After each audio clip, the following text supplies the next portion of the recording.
नमस्कार साथियों।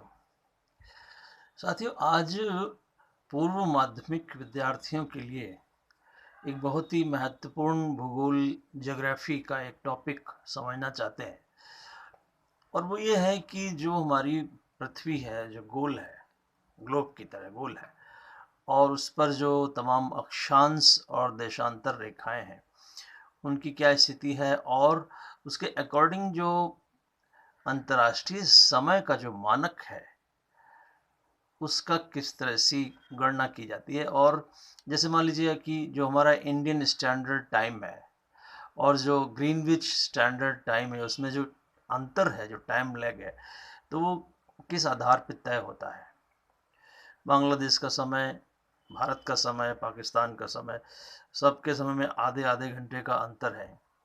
तो ये क्या वजह है, इसको ज़रा समझना चाहते हैं। और इसके लिए हमको उस पृथ्वी को जो ग्लोब के भांति गोल है उसकी ज़रा संरचना को समझना होगा। तो आपको मालूम है कि साथियों, पृथ्वी पर ग्लोब हमने सभी ने देखा हुआ है। काल्पनिक रेखाओं की संरचना वहाँ देखने को मिलती है, जिनको कि हम अक्षांश और देशांतर कहते हैं।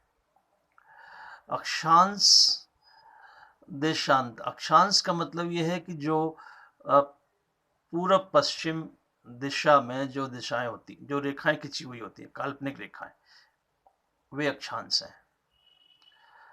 और जो उत्तर दक्षिण, ऊपर नीचे जो होती हैं रेखाएं, वे देशांतर रेखाएं होती हैं। लैटिट्यूड एंड लॉन्गिट्यूड अंग्रेजी में। तो अक्षांश जो है वो, जैसे मैंने आपसे कहा कि पृथ्वी, जैसे 0 डिग्री अक्षांश को भूमध्य रेखा कहते हैं, मतलब कि जो पूरा पश्चिम आपको ऐसे देखने को मिलेगी, पूरी ही ग्लोब में आपको ऐसा ऐसे ऐसी रेखाएं देखने को मिलेंगी पूर्व पश्चिम दिशा में, और उत्तर दक्षिण दिशा में भी आपको रेखाएं देखने को मिलती है। तो उत्तर दक्षिण दिशा की रेखाओं को हम देशांतर कहते हैं, और पूर्व पश्चिम रेखाओं को अक्षांश कहा जाता है। तो अब जरा सोचिए, पृथ्वी का पूरा एक गोल स्फीयर है ना। तो इसको हम 360 डिग्री में बांट सकते हैं। आपको मालूम है कि पूरी गोलाई में 360 डिग्री होते हैं, तो 360 डिग्री बांटा जा सकता है। और आपको ये भी मालूम है कि पृथ्वी को अपनी धुरी पर घूमने में 24 घंटे का समय लगता है। पृथ्वी अपनी धुरी पर 24 घंटे में एक बार घूम जाती है, यानी कि जो दिन और रात जो होते हैं ना, जिसके अनुसार उसमें 24 घंटे का समय लगता है। तो ये 24 घंटे का समय, और वो 360 डिग्री जो देशांतर वाली है, जो मैंने आपसे कहा कि पूरा गोल है तो 360 डिग्री की रेखाएं उसमें आप कल्पना कर सकते हैं। तो मतलब ये हुआ कि 24 घंटे बराबर 360 डिग्री, यानी कि 12 घंटे बराबर 180 डिग्री, यानी 1 घंटे बराबर 15 डिग्री, यानी कि 60 मिनट बराबर 15 डिग्री, यानी कि 4 मिनट बराबर 8 डिग्री। तो अब जरा आप सोचिए कि जिस तरह से आपकी जहां भी स्थिति होगी उस ग्लोब पर, यदि आप उसी एक मोमेंट पर 1 डिग्री अपनी स्थिति बदल लेते हैं तो 4 मिनट का अंतर हो जाएगा। ठीक है, तो इस तरह से तय होता है समय। तो भारत और जो ग्रीनविच जो स्टैंडर्ड टाइम है, उसमें अगर 5.5 घंटे का फर्क है, तो आप उसी अनुसार 4 का गुणा करेंगे उसमें, तो उतनी डिग्री आपको फर्क उसकी पोजीशनिंग में मिल जाएगी। यानी कि इलाहाबाद के आसपास भारत में जो देशांतर रेखा है वो हमारा इंडियन स्टैंडर्ड टाइम होता है, और जो लंदन ग्रीनविच जो टाइम है वो इंटरनेशनल स्टैंडर्ड टाइम है। इन दोनों के बीच में 5.5 घंटे का फर्क है।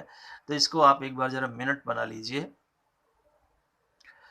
तो 5:30 का मतलब आधे घंटे का 30 मिनट, और 5 का 5 छक्के 300, ठीक है ना। तो 330, 5 घंटे का 60 मिनट के हिसाब से 300 मिनट, और आधे घंटे का 30 मिनट, यानी 330 मिनट कुल हुआ, ठीक है। और मैंने आपको बताया था कि 1 डिग्री का 4 मिनट होगा।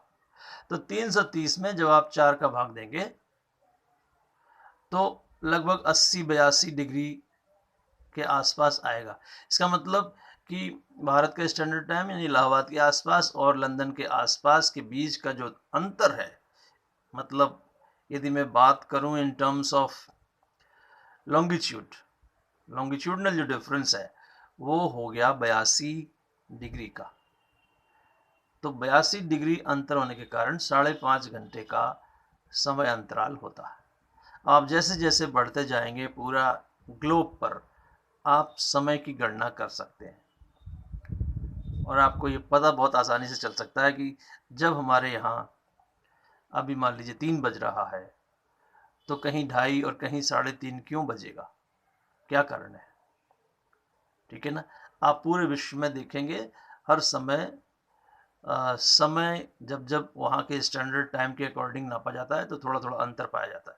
आपने बहुत ही इंटरनेशनल हाई स्टैंडर्ड के जो होटल्स हैं बड़े बड़े, जहाँ पर प्रति देश अलग अलग देशों के यात्रीगण घूमने आते हैं, या बड़ी बड़ी बैंक या और बड़े बड़े जो ऑफिसेज हैं अंतर्राष्ट्रीय स्तर के, वहाँ पर देखा होगा कि इंडियन टाइम इस समय क्या है, अमेरिकन टाइम इस समय क्या है, इस समय इंग्लैंड का टाइम क्या है, ऐसे लिखा होता है उनके अपने कस्टमर्स की सुविधा के लिए। तो ये है समय की गणना, ऐसे होता है। धन्यवाद। यदि आपको ये सूचनाएं, ये जानकारियां अच्छी लग रही हैं तो आप हमारे चैनल को सब्सक्राइब करिए, अपने बच्चों को देखने दीजिए, हमारी हौसला अफजाई करिए। धन्यवाद। कोई प्रश्न है तो पूछिए।